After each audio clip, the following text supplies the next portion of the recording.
teachers, today we're talking about how to teach Clair de Lune by Debussy from the Suite Bergamasque. This is part 2 of 2 videos.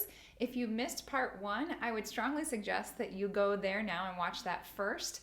I talked about general concerns about teaching this piece, as well as what to do if you have a student who isn't ready to play this piece but wants to play it. And I talked a lot about rhythm, the 9/8 rhythm that we find in this piece in that first video. Today, I'm starting in the B section, which begins at measure 27, and we're going to talk specifically about students who are able to actually handle this piece. They can handle this level of difficulty, and what we might do to help them technically and musically to be able to really play this well. But I want to give a quick caveat. I'm talking about pre-college students. This is not an artistic tutorial on how to be, a famous recording artist. And I'm specifically talking from experience of working with high school students or recreational adults who are able to play this level for their own enjoyment and for their musical education and that type of level of student. I would strongly suggest with any student that you find good, high quality recordings of this by professional recording artists. Because this is such a well-known and loved piece, there are many questionable recordings available, especially on YouTube. And so I'll try to link a couple of recordings that I enjoy, particularly by professionals of this piece. And I just want to remind you that our students need to be listening to good quality recordings, especially of well-known pieces like Clair de Lune. All right, so we are starting at measure 27 in the B section, and that's the part that sounds like this.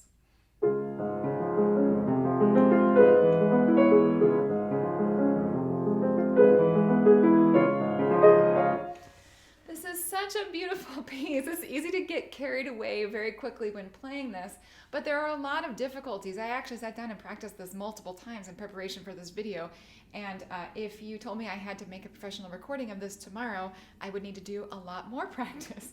So some of the concerns, particularly in this section, are these large arpeggiated chord patterns, as well as dealing with those arpeggios in kind of a multi-voice texture and how do we voice out the melody and all those things. So let's talk about a few practice techniques. First of all, I think your students should be familiar with D flat major and just know their D flat major arpeggios, as well as be able to kind of identify some of the chord patterns that we have here. Right at measure 27, we have D flat major to F minor to a very interesting chord. That is an F flat major chord. So that's the one that students aren't going to recognize right away. They're going to be fine on D flat and F minor, but it's that F flat major that you'll need to help them recognize. And that pattern is repeated over and over. And then we get more D flat major, and then some E flat major. So in measure 29 and 30, we just have the left hand doing that.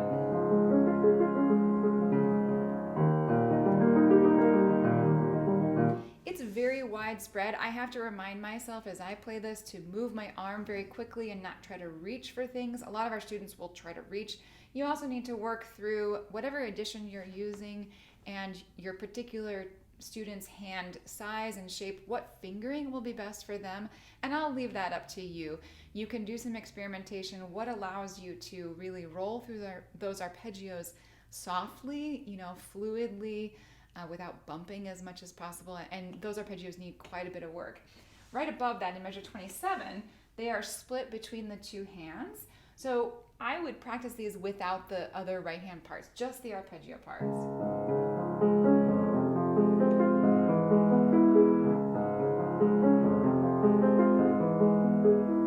And then that happens some more at 31.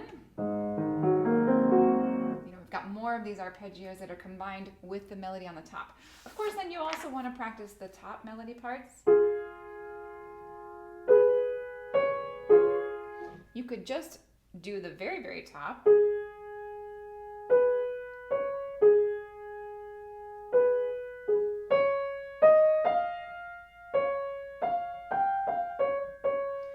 My students tend to get carried away with everything that's going on, and they forget that that's actually the melody. If you were orchestrating this, you would just have one solo instrument, maybe an oboe or a flute or something like that. You would have them playing just that line, and they would shape it beautifully. It's much harder when we put everything on the piano in our two hands. You could also practice that in two hands so that you feel the two voices.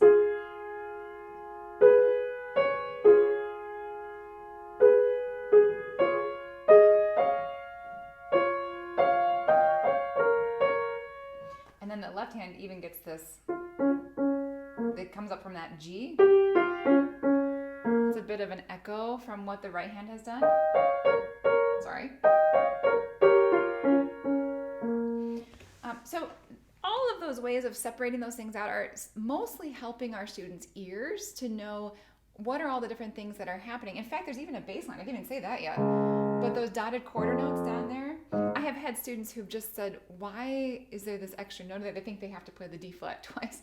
So that's simply for voicing, to show that the bass holds the dotted quarter note in those big beats. 1, 2, 3, 1, 2, 3. And that's kind of the counterpoint with the top.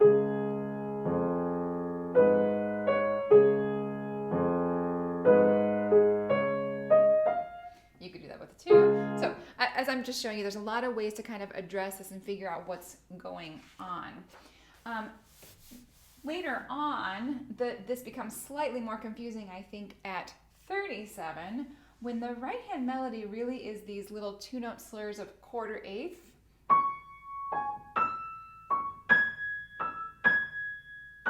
Students tend to look at all those notes that the right hand plays like as all melodic notes, but they are not. The stems down 16th notes are part of the accompaniment, and they continue from the left hand 16th notes. So again, we really have three parts here: the top melody, the 16th notes in the middle, and then the bass line. The bass line by itself right there is B, C sharp, E, G sharp, F sharp, E sharp. This little, kind of chromatic movement going there. If I play the 16th note melody by itself, there is this one overlapping note just in measure 37, but otherwise it's just 6 16th notes.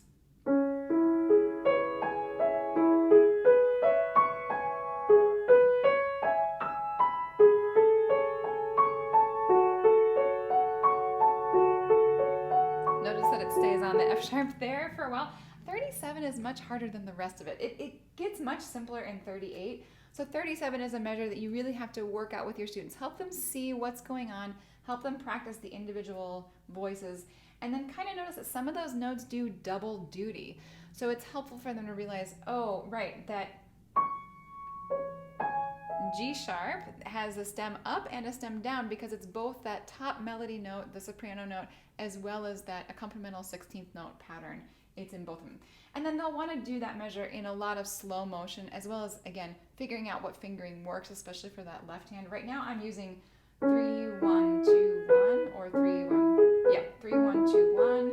So just to kind of have that crossover, but sometimes they don't cross over. So again, take time to figure this out.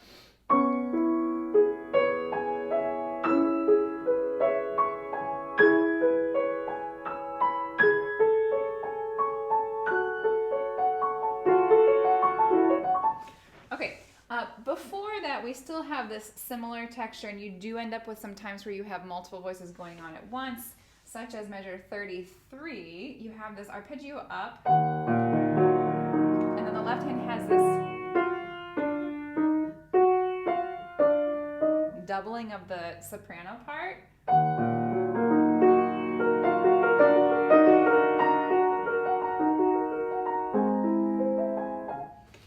Which kind of brings me back to the phrasing in general. I feel like we have a couple of 4-bar phrases, and then it's interrupted with a 2-bar. So 4, I'm at 20A right now.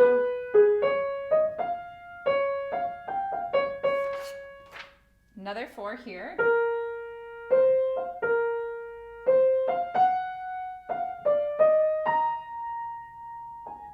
And then we have this little 2-bar phrase, which is the one that feels kind of cut off. It starts the same.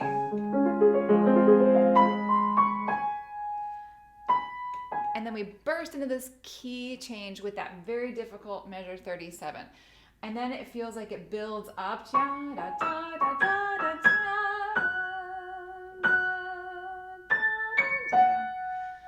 we get one more build up.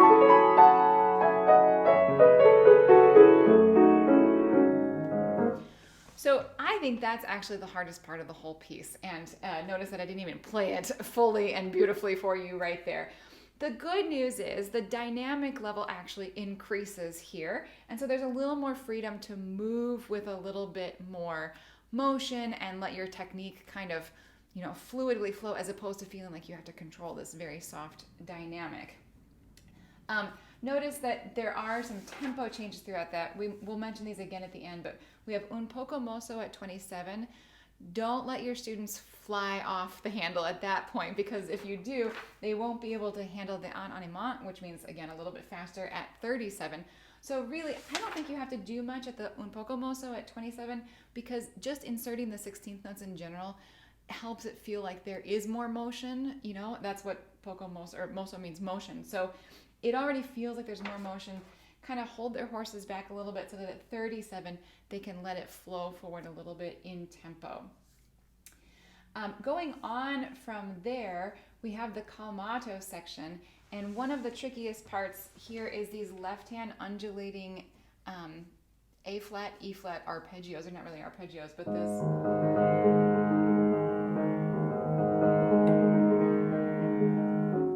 So you have to work on pivoting around whatever note is the fingering pivot that you have. I'm using the 3 at the beginning,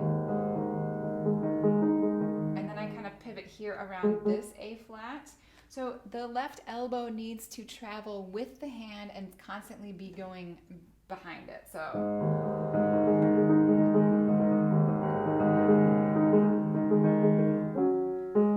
While you're doing that, students frequently forget to do the tie on the downbeat of 45. So this is 44. Again, we've got multiple voices in the right hand.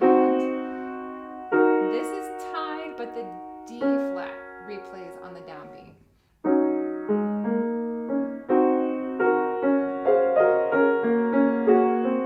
So again, you can practice that in 2 hands to really feel all that's going on.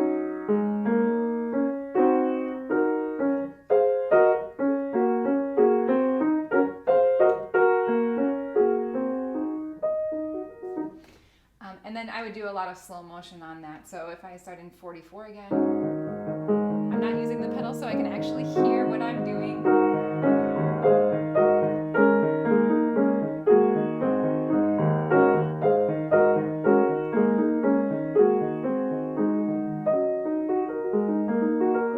And then much easier from there.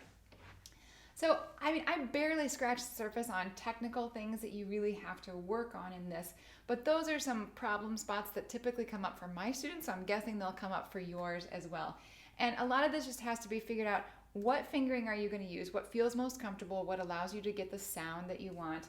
And how can we practice in simplified ways? How can we move things around, only practice certain parts? How can we hear each of the individual voices? What can we do to work on a small portion to really allow it to work? And then your student has to be willing to practice slowly and creatively in order to get that all working. Okay, of course, right after that, in measure 51, we return to the main theme, which sounds like measure 1, but it's actually quite different. First of all, we start with an arpeggio, an F minor arpeggio.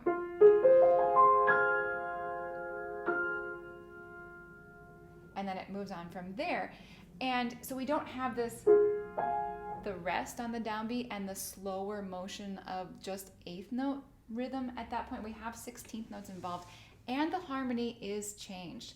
So be sure that your student has read all of those pitches correctly. Mark the F minor arpeggios versus F7. That's like a D flat 6. And then I would strongly suggest that students practice measures 1, 2, 3, 4 back to back with 51, 2, 3, 4, so that they understand very clearly, internalize this,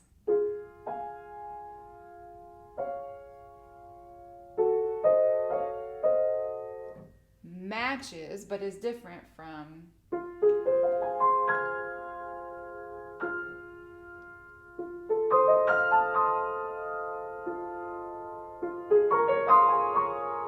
etc. And so practicing those back to back, I think, is going to give them much more clarity in their mind as well as in their fingers of what's going on those two different times. Certainly, if your student is going to memorize this, he or she needs to really understand the differences in harmony. The lovely C flats that show up in measure 59. What a juicy note. It shows up again right here. There it is. My students have gotten their memory confused, inserted the C flat the first time, you know, on the first page, or forgotten it on the last page, whatever it is. They need to be really clear. C flat is a gem that is saved for the return to that A section. It's the special note. It's the colorful note that only happens at the end. And in this way, if your student is familiar with sonata form and they know exposition versus recapitulation, you can relate this to that, knowing that the harmony is changed on the recap in a sonata or sonatina. And so maybe that can help them think through, right, this is the same thing and yet altered so that I can end in D flat major and not go back into the B section again.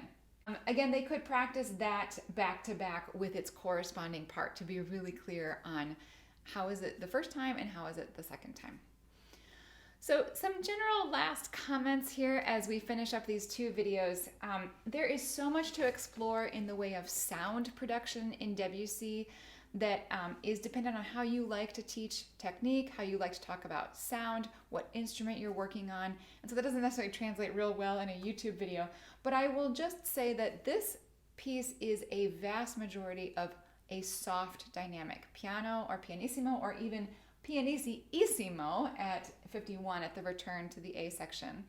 So it is imperative that we work with our students on a very free and relaxed technique that can play softly, that you can just be on the keys and allow just the most gentle arm weight drop.